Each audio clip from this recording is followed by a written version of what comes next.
This week on Eagle Eye News at 6. Auburn's active shooter training sessions are showing students how to stay safe in an emergency. And see basketball's big win over Alabama in the packed Auburn Arena. You're watching Eagle Eye TV, Auburn's news leader. Good evening and welcome to Eagle Eye News at 6. I'm Chloe Thaler. And I'm Ellie Falconer. We begin with breaking news this evening. An Auburn junior high school student has been taken into custody following a social media threat made towards the school this morning. Savannah Key is outside the school with more. Savannah? Chloe, this afternoon, students and parents are on high alert after that student was arrested for making terroristic threats. According to Daniel Chesser with Auburn City Schools, the threats were made on social media and school staff alerted Auburn police. School administrators notified parents by email. The investigation is still ongoing, and as more details are released, we will pass them along to you on air and on our website, eagleeyeauburn.com. Reporting from Auburn Junior High School, I'm Savannah Key. Thanks, Savannah. And just into our newsroom, another threat against an Auburn school, this one happening on Tuesday at Drake Middle School. Investigators determined there was no threat to the school. All of this falls on the heels of several other online school threats, including one today at Opelika High School. And given the recent school shooting in Parkland, Florida that killed 17 students and teachers, Auburn is taking steps to help students feel prepared in case of an active shooter. The university's active shooter training is held regularly and is also used by many in the community and surrounding schools. The next training is scheduled for March 26th and will be held at the Department of Campus Safety and Security building on West Magnolia Avenue. New SGA President Dane Block and President of the Auburn Black Student Union, John Otis Blanding, are responding to the lack of diversity on SGA's incoming executive board. The board is composed of entirely white students and is the least diverse in recent years. Previous SGA leaders have increasingly pushed for new campus inclusion and diversity initiatives. In a quote to Eagle Eye TV, Block said, "I do realize that there isn't the visual representation that some people are looking for. However, diversity is more than meets the eye. We have a group of individuals that bring different opinions, mindsets, and goals to the table." BSU President Blanding said, "This year's SGA Executive Board must take on a sense of creativity to combat the unfortunate yet inevitable sentiment spurring from the absence of a minority representative. Representation is important to us and a vast majority of the student body. However, we will not allow perception to distract us from the ultimate goal, unity through education. Now is the time for us to grab our fellow student leaders by the hand and continue to move towards a more inclusive and diverse campus climate as a collective unit." Block also noted that openly gay incoming Executive Vice President of Outreach, Jordan Kramer, allows SGA to reach a group on campus that has not been reached in the past. Auburn City Council met Tuesday and discussion was again heated as citizens approached the council regarding building height limits in downtown. Height ordinances have long been a point of contention in the city, as many residents want the heights in downtown to remain lower and many developers are pushing for taller height limits. The city used to have a 75-foot limit in the downtown district near Toomer's Corner. Last summer, the city lowered it to 65 feet to align with its downtown master plan. Now the city is considering a move back to 75 feet. The raise was recommended by the Auburn Planning Commission last week and now awaits a vote from the City Council on March 22nd. Many residents expressed frustration towards the council, saying that they feel unheard and deceived. Auburn police are looking for a man who vandalized several buildings in downtown Auburn. According to reports, graffiti was drawn or marked on various structures and buildings, causing damage and requiring city workers and business owners to spend time removing or covering it.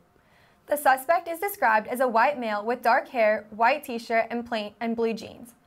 Individuals convicted of criminal mischief, third degree, face a fine of several $100s and incarceration in the Lee County Jail. Anyone with information about the case is encouraged to call detectives at 334-501-3140 or the anonymous tip line 334-246-1391. A new bill has been approved by the Alabama State Senate as a result of the death of 3-year-old Sadie Grace Andrews. In October 2017, Sadie fell into a grease trap while playing outside Brewster's Ice Cream in Auburn. After her death, officials launched an investigation into the current grease trap laws. Her death was deemed accidental by the coroner, stated that the grease trap was not secure. The proposed bill would require all restaurants with a grease trap to have it locked or secured by a mechanism that prevents accidental intrusion or opening. The new law will be called the Sadie Grace Andrews Act. Coming up, basketball gets a huge win over their arch rival. You're watching Eagle Eye TV, Auburn's news leader. Recently, our country has witnessed catastrophic devastation. Hurricanes and flooding have upended lives and livelihoods. Across this great country, Americans have answered the call. That special calling that compels us, when others are down, to step up and do whatever it takes. America's at her best when, against all odds, we come together and lift each other up. Please donate to oneamericaappeal.org. America needs you. Thank you. Thank you. Thank you. Thank you. Thank you. Look at you. You're at the top of your game. You're unstoppable. Nothing can throw you off track. Wait, is that your car? Uh-oh. Yeah, I saw that coming. That will throw you off track. You're looking at around 10 grand in fines, legal fees, and increased insurance rates. Let's try this again. Smart move. Because buzz driving is drunk driving.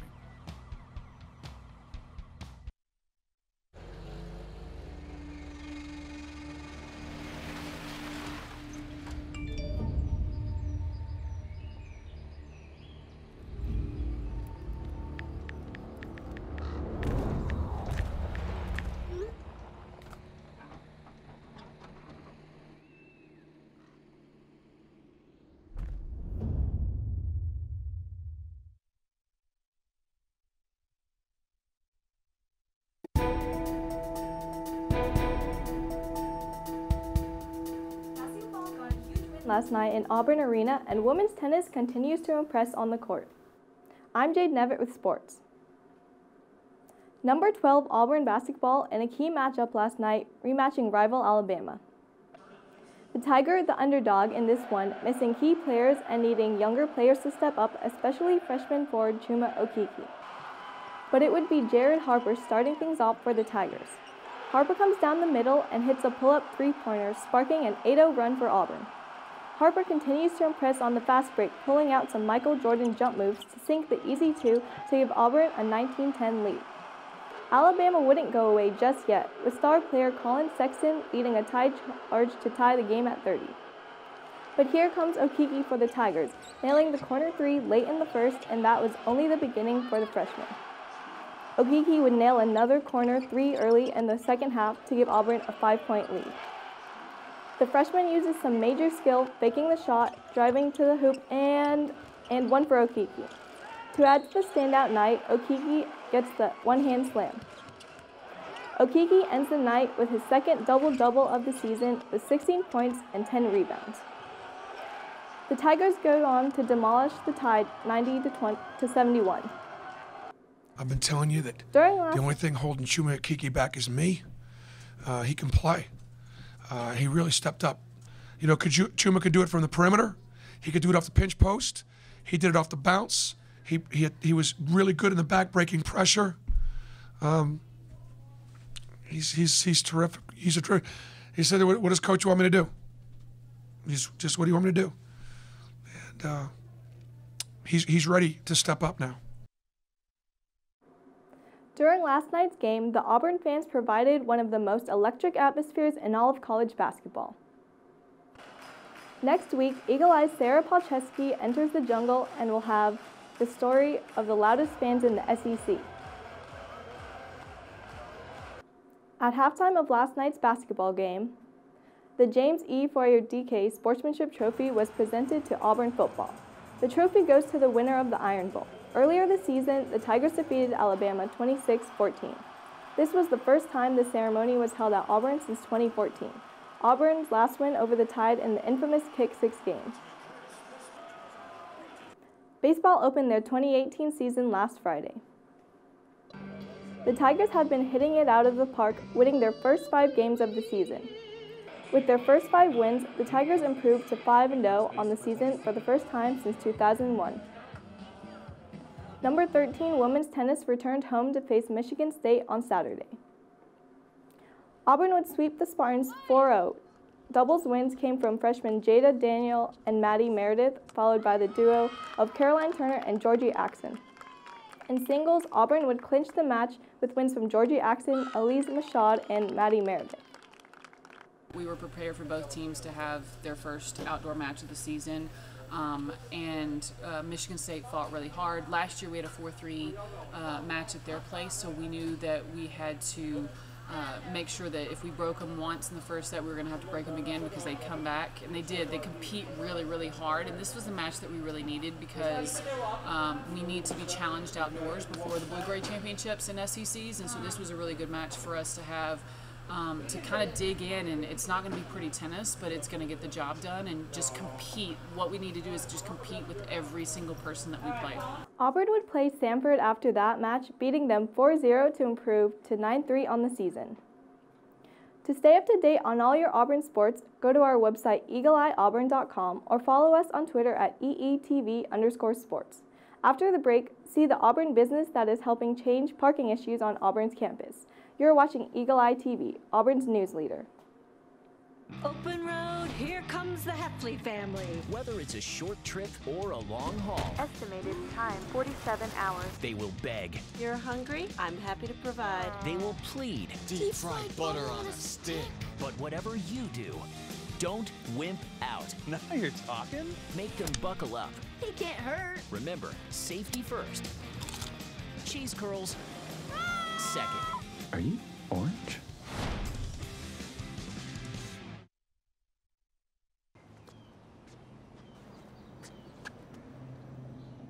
Here is my handle and here is my spout. When I get all steamed up, then I shout. Tip me over and pour me out. Oh. It only takes a moment to make a moment. Cheers. Take time to be a dad today.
Parking management system FOPark, created from 2 engineers from Auburn University, advanced into the semifinals following the Auburn Regional Alabama Startup Business Pitch Competition.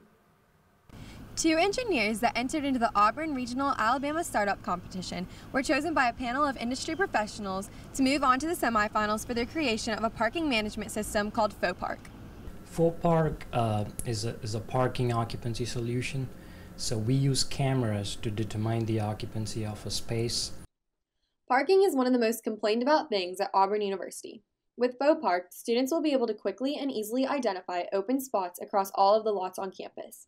Almost, I think, 12,000, 11,000 spaces on campus. Everybody thinks that it's always full.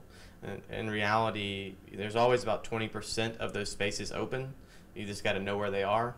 And a lot of these little lots are kind of nestled away in around buildings that no one knows, and so we're hoping to help with that. The first round of the competition was held at the Courtyard by Marriott in Auburn on Thursday, February 8, 2018. During this round, the contestants pitched their ideas to a panel of industry professionals.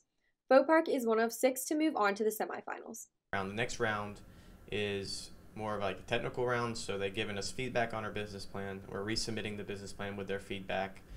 Making improvements, clarifying anything that I needed to be clarified. That'll be the semifinal round, then there'll be another round actually after that which will determine the winner. The ultimate goal of Faux Park is to make it easier for students to find accessible parking so they can make it to class on time. Hopefully, Faux Park will be launching through Auburn in the near future. Faux Park is moving forward in state competition. The East Alabama Medical Center is responding to reports of bed bugs found at the hospital. Spokesperson John Atkinson said to Eagle Eye TV, "We recently had a few isolated bed bug situations introduced from outside of the hospital. Along with our pest control company, we took immediate and aggressive steps to eliminate the pests and have continually improved our processes to prevent the spread. We will always work tirelessly to ensure the best environment for our patients, guests, and staff." Looking for a way to help keep Auburn the loveliest village on the plains? Well, this weekend you have that chance. Risk Management and Safety, along with the Alternate Student Break Organization, are hosting a Clean Up the Creek event this Saturday, February 25th from 2 to 4 p.m. The cleanup will start at 2 p.m. in front of the Wellness Kitchen on South Donahue Drive. Volunteers are being asked to wear appropriate footwear. This cleanup is to help with the continuing effort of restoring Parkinson Mill Creek. For more information, email Environmental Program Manager Tom McCauley at mccautp@auburn.edu. This week's Pet of the Week is Katsy Klein. Katsy is just over 2 years old and has been at the shelter for 4 months. Katsy is very friendly and affectionate. She loves to snuggle and be pet. Katsy Klein is available for adoption at the Lee County Humane Society. After the break, when Kansas law said anyone could be governor, this dog owner took that to the next level. You're watching Eagle Eye TV, Auburn's news leader.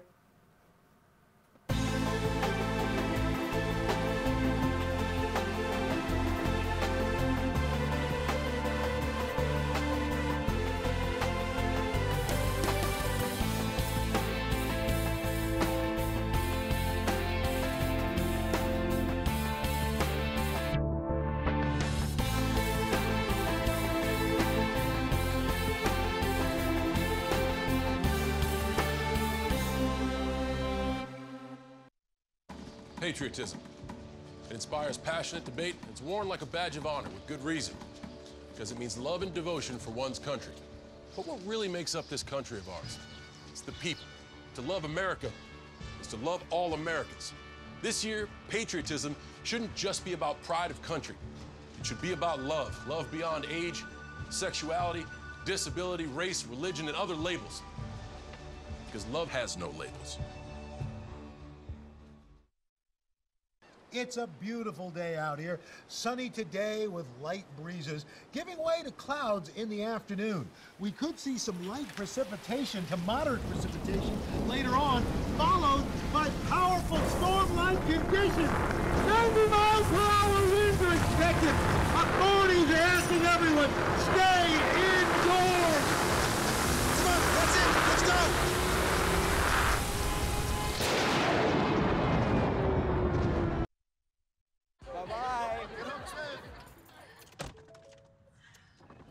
Hi.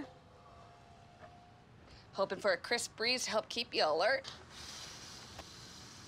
Oh, he took a sip of water too. That'll probably help. You were probably gonna turn down the radio too, so you could focus, right?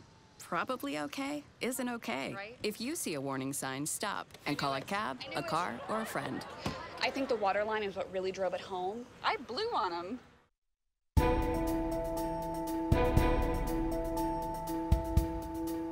A dog can be man's best friend, but not its governor, according to the Kansas Secretary of State's office.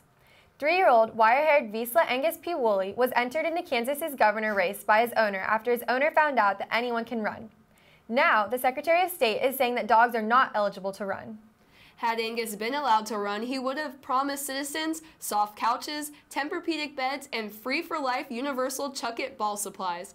Angus planned to run on a completely anti-squirrel agenda and would have made his siblings Babe and Max as Lieutenant Governor and Secretary of State.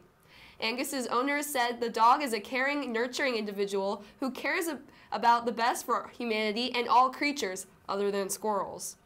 I don't know about you, but I would love having a dog as my governor. Same. I would love to tell people that. That's all we have for you tonight. Be sure to keep up to date with all the latest news by following us on Facebook and Twitter at Eagle Eye TV and online at eagleeyeauburn.com. I'm Chloe Thaler. And I'm Ellie Falconer. Thanks for joining us, and War Eagle.